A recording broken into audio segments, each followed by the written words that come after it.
Hello, and welcome to the Love Your Work Life podcast. I'm your host, Elissa Shuck. Whether you're going for that next promotion, looking for a job, or making a career pivot, I'll teach you how to navigate it all so you can have the career you want.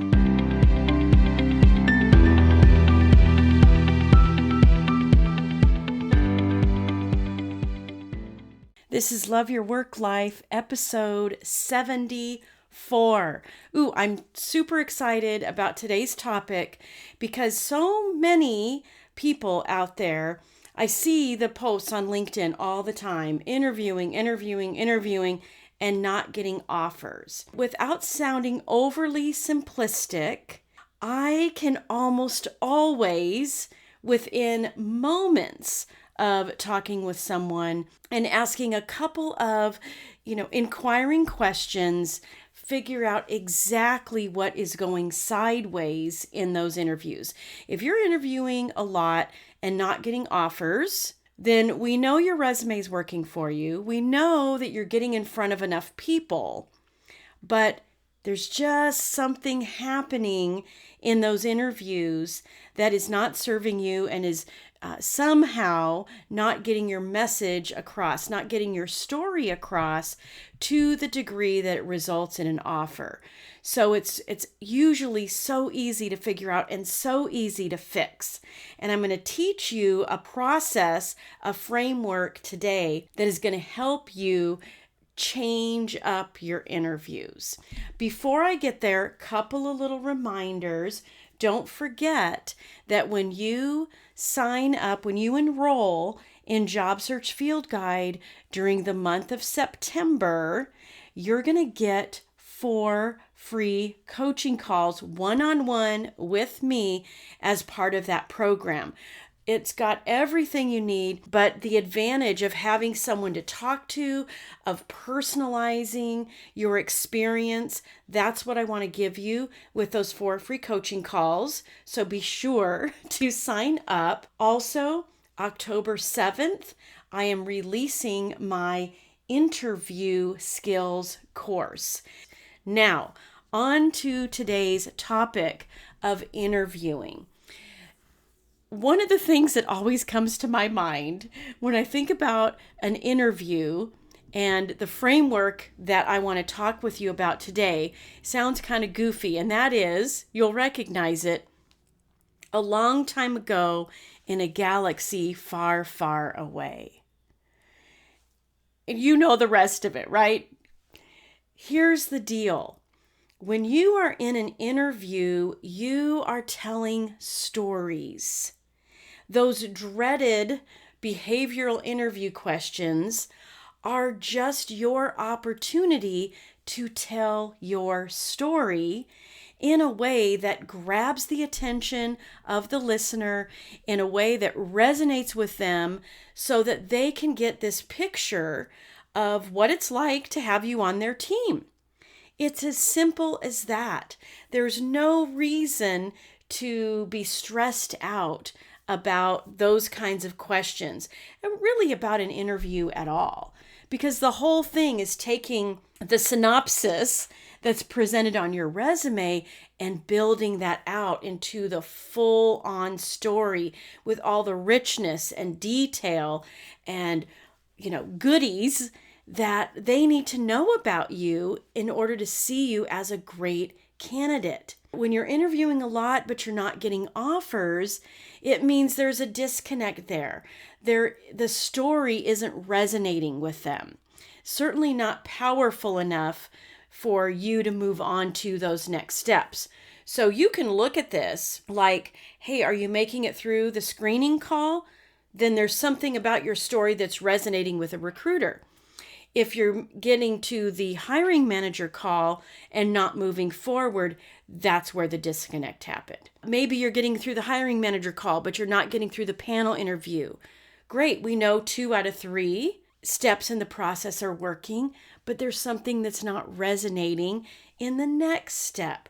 So taking it step by step, audience by audience, is a great way to ensure that you're getting your message across. It's one of the things that I teach in the interview section on Job Search Field Guide, and I'm breaking that out into a standalone for the interview only course, because knowing who your audience is and tailoring your message to your audience is major when you are doing your interviews. Today, I want to talk about the framework that you can use to build out these great stories. And the framework is especially helpful for the behavioral interview questions. It's rare that a recruiter is going to be asking you those kind of questions, right? They're kind of ticking some boxes. But once you get into the other levels of interviews in that process, then you're going to want to have your answers crystal clear and ready to go to tell your story. And a great way to remember that it's about your story is with the acronym DRAMA. This is one that I created to help you understand and remember how to share the information that you have, all the great value that you have through your career, in a way that's clear and understandable and meets the needs that a behavioral question is seeking, right? It's wanting to find out how you show up, not just what you've done.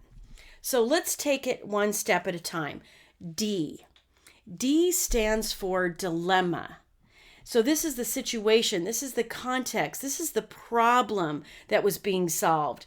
This is even the aspiration, right? Because you can set a goal and it's still a little bit of a dilemma. What are you going to do to get there? So the D stands for dilemma. R represents your role in solving that dilemma, in coming up with a solution to that dilemma, okay? A is the actions that you took to solve that problem, okay? Your role followed by your actions. And then the M stands for metric or more. There's a little bit of an option here depending on exactly what the dilemma is and exactly what kind of behavioral question you are answering. And then finally, the last A stands for advantage. What advantage did you gain? What advantage did you provide? What advantage did the company have as a result of you solving that problem? So D, R, A, M, A, drama, dilemma, role, action, more or metric, and advantage. Now let me give you an example of drama and building out an answer to a behavioral interview question. So here's one. Tell me about a time that you had to execute a project on a super tight timeline. Well, I actually have one from my real life that I'm going to share with you. There was a time back when I was with the candle company that we wanted to roll out a subscription service. We wanted to offer great candles in a brand new fragrance released in subscription club format to give our customers a great experience. The loyal customers who knew that we were raising the bar all the time on the fragrances that we were offering, and we would create this really awesome loyalty program around that monthly fragrance. Now, the timeline for wanting to do that was super fast. In fact, it was releasing things faster than our normal timeline for developing new projects. Now, my role in that as the head of product and merchandising meant that I had to look at it from a 360 view, all the way from what fragrances we were going to offer, what that looked like on the calendar, and where we were in fragrance development, as well as how could we execute that in manufacturing.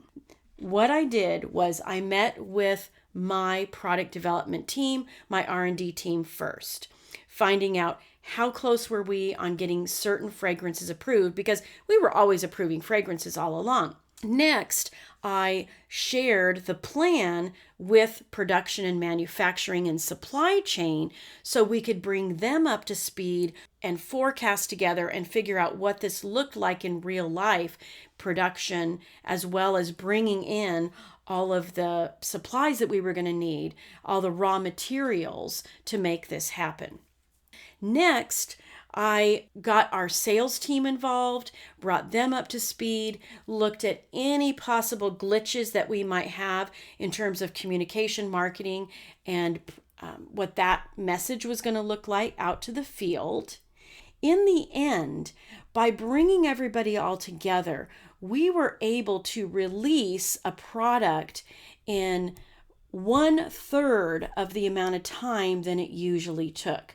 And the advantage that it gave us is, number one, we knew we could push our capabilities in ways that we never thought possible. And number two, we were able to release the loyalty subscription program in the right time of year with a new catalog release and able to leverage that along with all of the other communications that we were doing in that new release. Now you see how I went through all of those pieces and parts. The dilemma, we wanted to deliver something new and special, but do it in a short amount of time.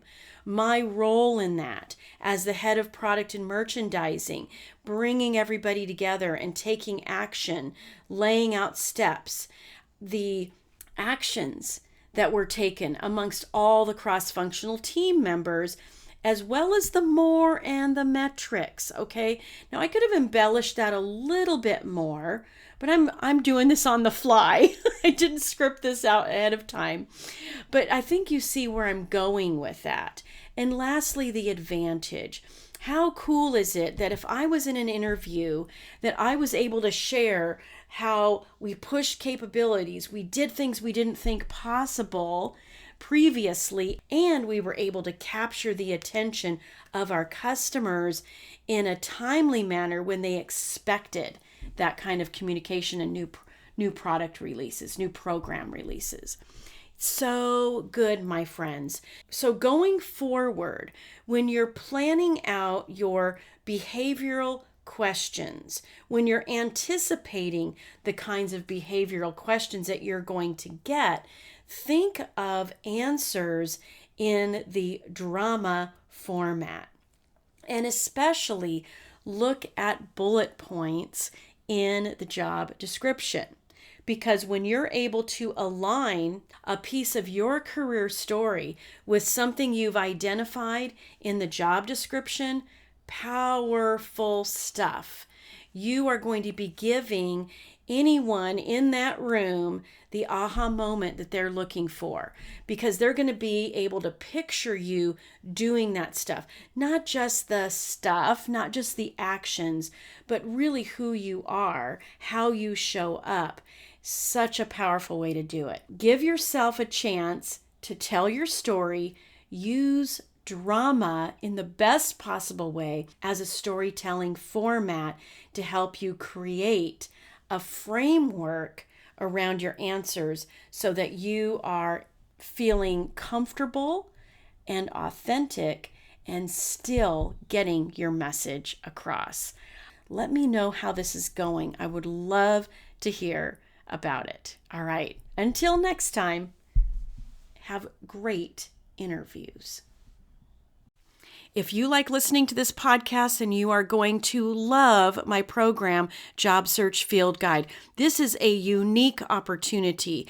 I offer group coaching alongside a 5-step process to help you land a job quickly. So I hope you will join me in Job Search Field Guide. This is going to be revolutionary to your career journey and your job search, and you get lifetime access. So find it at elissashuck-careercoach.com, and I will see you there.